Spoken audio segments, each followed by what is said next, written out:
Hello, everybody. My name is Sophie. My husband and I are avid travelers, and we have been creating free and full itineraries for vacation destinations all over the world to share just with you guys. Be sure to like and subscribe this page if you find this information exciting, relevant, interesting, and I would love to hear feedback on this itinerary for when you guys take it and travel elsewhere.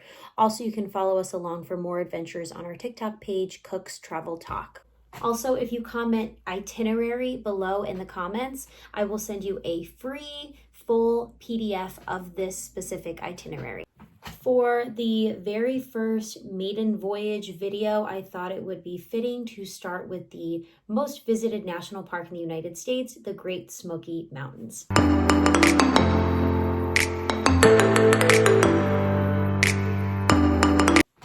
So our home base is in St. Louis, Missouri. So we actually drove to Gatlinburg, Tennessee. However, if you are far away from the Great Smoky Mountains, you can certainly fly in to Knoxville, and that airport is called McGee-Tyson Airport. The drive was about 8 hours from St. Louis to Gatlinburg, Tennessee.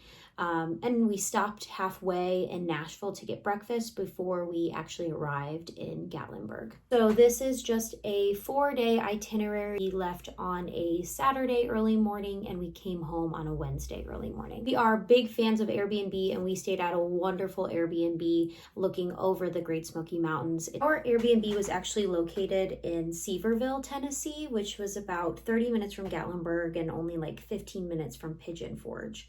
We just found that the Airbnbs a little bit outside of the normal tourist destinations were significantly cheaper, larger, and had more beautiful views. So definitely worth checking out. We stayed with our whole family. So that was me, my husband, his parents, his sister, and we actually brought all 3 dogs. So it was a dog-friendly Airbnb too.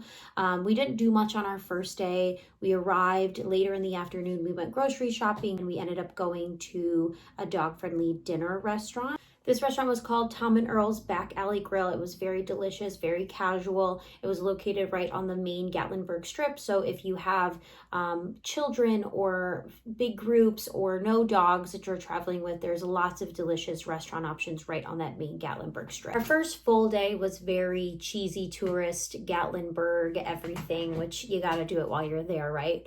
So we spent our afternoon at the island. We went to this really wonderful little shop called the Apple Barn. We went to the island for lunch, and there is tons of different things you can do there. There's an amusement park, and there is moonshine tastings, restaurants, shopping, everything you can think of. After that, we ended up going back home for showering, rest time, whatever one of us may need. And then we did the Dolly Stampede for dinner and a show. And if you don't know what that is, it is a dinner show with fire and horses and cowboys, and it's super fun. And like I said, it's super cheesy, but it's worth it while you're there in Gatlinburg. Our next day was our day dedicated to exploring the national park itself. Like I said, we had our dogs, so there's not a ton of dog-friendly trails in the park, unfortunately. So we were only able to do Clingman's Dome as well as Cades Cove. But there are so many different trails to explore in the Great Smoky Mountain National Park. So I recommend looking those up. Some of the most famous ones are called Laurel Falls, which is an easy hike. Rainbow Falls is a moderate hike, and Alum Cave is a harder hike, a longer hike. We were able to do a lovely homemade picnic, sandwiches, fruit, in the park with our dogs, and we made dinner at home that night instead of going out. So staying in an Airbnb sort of gives you that flexibility to have the full kitchen. And if you aren't a person that likes cooking, there are so many restaurants in Gatlinburg to explore. Our last day, we didn't bring our dogs to any activities because they were exhausted, so we let them rest at home. And we started our morning off at the Titanic Museum, and I was definitely a Titanic girly growing up, so this was very exciting and interesting for me. We ended up going to Anakeesta for the rest of the day, which is absolutely amazing. It takes you up this huge mountain with a beautiful view of the top. There's restaurants and shopping at the top.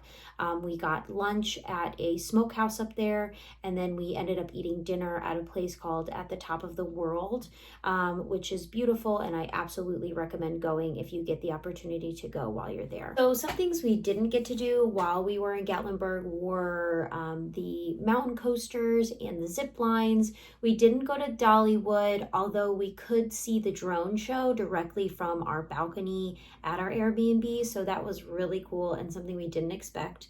We also didn't get to see any black bears, so that was kind of disappointing because everybody that I've known that has gone to the Great Smoky Mountains has seen black bears either just on their porch or hiking. So I was hoping to see that, but that just gives us another opportunity to go back in the future. We made breakfast at our Airbnb before we headed out the next morning for another 8-hour drive home back again. But that was just a quick long weekend itinerary to help you get started whenever you go to the Great Smoky Mountains yourself. I hope you guys really enjoy.